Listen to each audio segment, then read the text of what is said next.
কাছে আসুন, সবাই কথা বলার চেষ্টা করছি। এই মুহূর্তে আসলে আপনি দীর্ঘ 7 ঘন্টার মতো ইয়েতে আছেন, অনশনে আছেন। এখন পর্যন্ত বাংলাদেশ নির্বাচন কমিশনের পক্ষ থেকে কোনো বার্তা পেয়েছেন কি? প্রথমত ধন্যবাদ জানাই, আমার পাশে আমার বড় ভাই আছে এহসানুল হুদা ভাই, যাদের কাছ থেকে আমরা রাজনীতি শিখি। তিনি সংহতি জানাতে আসছেন এবং জাতীয়তাবাদী ছাত্রদল যুবদলের কয়েকজন বড় ভাইও আসছেন এখানে।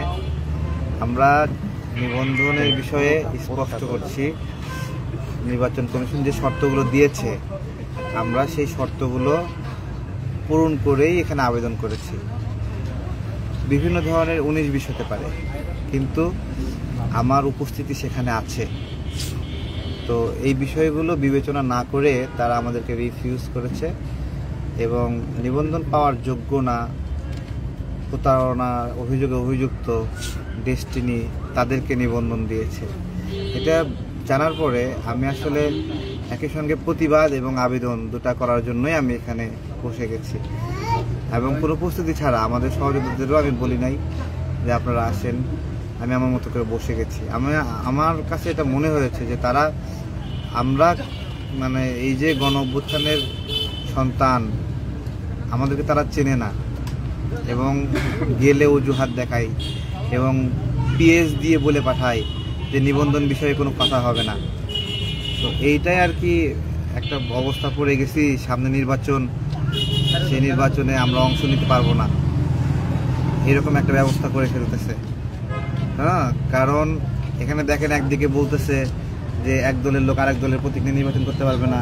আমরা চাই না, আমরা আমাদের দলের প্রতীক নিয়ে নির্বাচন করতে চাই, কিন্তু এই যে একটা ব্যবস্থা বলতেছে তার মানে কি যে দাঁড়াচ্ছে, আমাকে কোর্টে যাওয়ারও সুযোগ রাখে নাই। দেখেন কিন্তু 1 মাস 1.5 মাস এর মধ্যে কোর্টে কোনো মামলা নিষ্পত্তি হয় না, কোর্টে যাওয়ার সুযোগ রাখে নাই, নিবন্ধন প্রতীককে সুযোগ রাখে নাই। এই সব মিলায়ে আমাদের একটা বিপদে ফেলাই দিচ্ছে। নির্বাচন কমিশনের প্রতি আমাদের আবেদন, আপনারা এটা করবেন না। দেখেন আপনারা রিফিউজ করছেন এরকম অন্তত 10টা দলকে এই গণ অভ্যুত্থানের পরে আপনারা নিবন্ধন দিচ্ছেন। কোর্ট বলছে আপনারা দিচ্ছেন, তার মানে কি কোর্ট বলছে আপনারা ভুল ছিলেন, ভুল ছিল না? তাহলে আপনারা 10টা ক্ষেত্রে ভুল করছেন, তাহলে আপনি আমাকে বলতেছেন আমি ভুল। আমরা চ্যালেঞ্জ করতেছি না, আমরা বলতেছি আপনারা আমাদেরকে চেনেন, আপনারা রোবট না। আমরা কিছু রোবটকে এখানে নিয়োগ দিইনি যারা ওই মেশিনের ডকুমেন্টস দিলে ইনপুট আউটপুট সিগন্যাল দেবে। মানুষ বসাইছি, যে মানুষগুলো জনগণের পালস বোঝা দরকার, রাজনৈতিক দলের পালস বোঝে, কারা মাঠে এক্সিস্ট করে সেই পালস বোঝে। সেই পালসটা আপনারা বোঝেন না, সামনে গেলে মানে অন্ধের মতো তাকান যে কে আসছে চেনেন না। এগুলো এভাবে আমরা প্রত্যাশা করিনি। আজকে আপনার এই অনশনে বসার পর থেকে কোনো ধরনের যোগাযোগ হয়েছে বাংলাদেশ? না, ওনাদের সিকিউরিটি যারা আছে তারা এমনি এসে বলছে কোনো সমস্যা আছে কিনা বা এগুলো, কিন্তু নির্বাচন কমিশনের পক্ষ থেকে তারা কেউ উপলব্ধি করেনি আমাদের সাথে কথা বলা দরকার বা বিবেচনা করা দরকার, এগুলো কোনো ধরনের যোগাযোগ হয়নি। Thank you.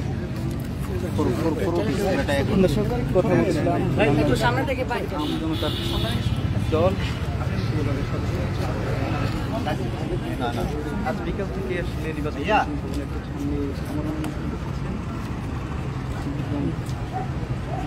তার দাবি জানিয়ে যাচ্ছেন যে তার দলকে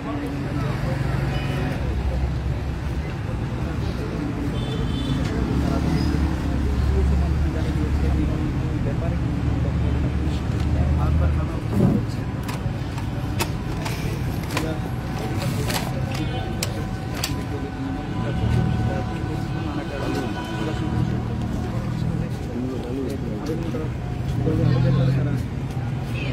তদন্ত চালাচ্ছে, তদন্তটা শেষ হলেই আসলে তারা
ডেভেলপমেন্ট পার্টি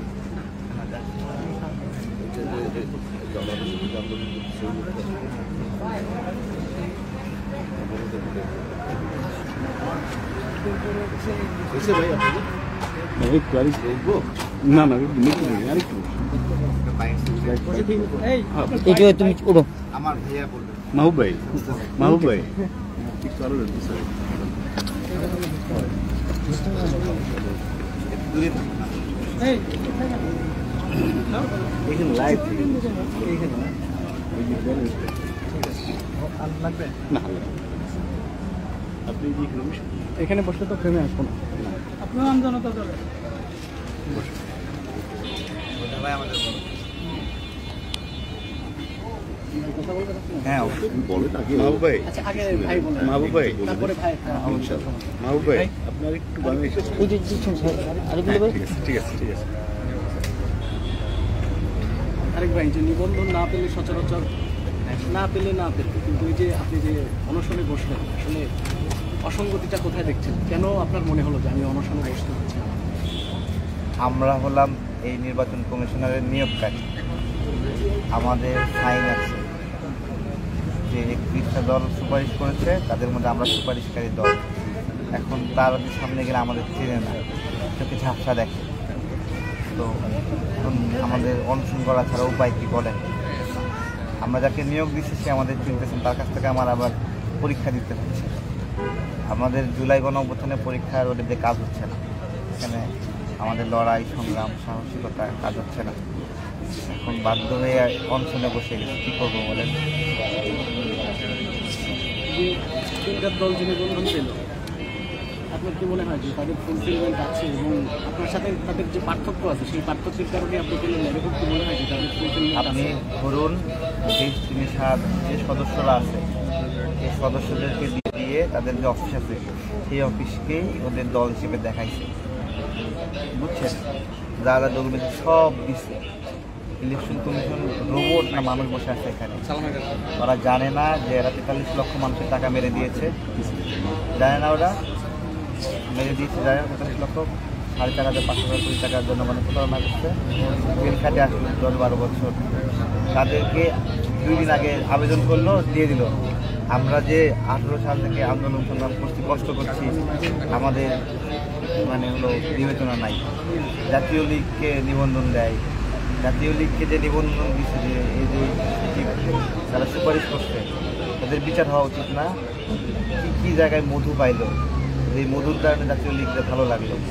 তাদের অফিস নাই, কার্যক্রম নাই, যারা সামনে আসতেও ভয় পায়, তাই না? শ্রমিক লীগের অফিসে যায় জাতীয় লীগের গঠনতন্ত্র নাই, থাকে পিরোজপুরে। নিবন্ধন পাওয়ার জন্য যে শর্তগুলো রয়েছে, আপনার দল কি সেই সব শর্তগুলো মেনেছে? ফুলফিল করেছে? আপনি আপনার কাছে 80 টাকা আছে, 100 টাকা হলে আপনি একটা কাঁঠাল পাবেন নাকি? আপনি কি 100 টাকা ব্যবস্থা করবেন না, নাকি কাঁঠাল নিয়ে দৌড় দিবেন 80 টাকা দিয়ে? এত না। দল হিসেবে যে শর্ত আমাদের মাথায় আসে, এই ডকুমেন্টগুলো সাবমিট করা, সেখানে অফিস নেওয়া। ধরেন আমি 90টা পারছি, আমি যদি জানি যে আর 10টা হলে আমাকে নিবন্ধন দেবে, তাহলে আমি 10টা নেবো না, ফুলফিল করবো না? আমরা তো সেগুলো করছি। এখন তাদের কর্মকর্তারা মিষ্টি খাবে, মিষ্টি খাওয়ার টাকা তো আমার কাছে নাই, এই জন্য তো আমরা গণঅভ্যুত্থান করিনি, একটা পয়সা কোথাও দেইনি। প্রথমবার কী করতে জানেন? এতগুলো জেলায় আমাদের কার্যক্রম, 3টা উপজেলায় দেখাচ্ছে, আমাদের 3টা উপজেলায় পাওয়া গেছে। হ্যাঁ, আমার মারাই গেছে 7 উপজেলায় 7 জন। তাহলে যদি 7 উপজেলায় 7 জন মারা যায়, তাহলে 3 উপজেলায় এরা পাইল কি? তো আরও আহত সংখ্যা তো আছে। গণঅভ্যুত্থানের কথা বলতে, এগুলো আমাদের অভিযোগ না। আমরা সবার কাছে আবেদন জানাই, যে আমাদের বড় ভাইদের মাধ্যমে আমরা অনুরোধ করি, সবার কাছে অনুরোধ করি যে আমাদের নিবন্ধনটা দরকার। এখন তো আর কোর্টে যেতে পারবো না আমরা, যে কোর্টে গেলেও 1 বছর লাগে। তার মানে এমন একটা সিস্টেমে ফেলাই দিচ্ছে, আমরা ইলেকশন করতে পারবো না। তাই না? ভোটাধিকারের জন্য বছরের পর বছর লড়াই করতেছি, আমি ইলেকশন করতে পারবো না, এরকম একটা মারপ্যাচে ফেলাই। ইলেকশন কমিশনের কাছে আপনার এখন ইলেকশন কমিশনের কাছে বক্তব্য কি, তারা আসলে আমাদের দল না, আরও অনেকগুলো দল নিবন্ধনের প্রক্রিয়া আছে, সেই দলগুলোর স্বীকৃতি দরকার। তারা কষ্ট করে, দেশের জন্য কাজ করে, নিজের পোষা নিজের খাইয়ে বোনের মশ তারাই সংগ্রাম করে। এই মানুষগুলো নিবন্ধন দিলে এদের কমে যাবে নাকি? তারা কি চাচ্ছে, তাই না? এখানে যেই 50টার উপরে দল আছে, এমন দল আছে দলের মালিক ছাড়া কেউ বাচ্চাই নাই, তাই না? রাজনীতি করছে না, কাউরে কামড় দিছে, ক্ষতি করছে।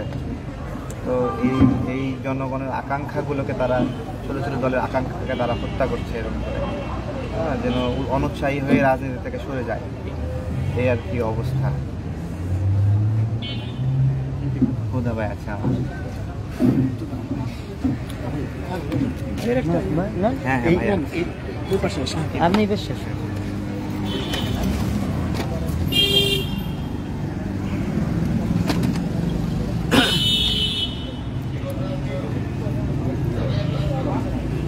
আরেকটু দাঁড়ান।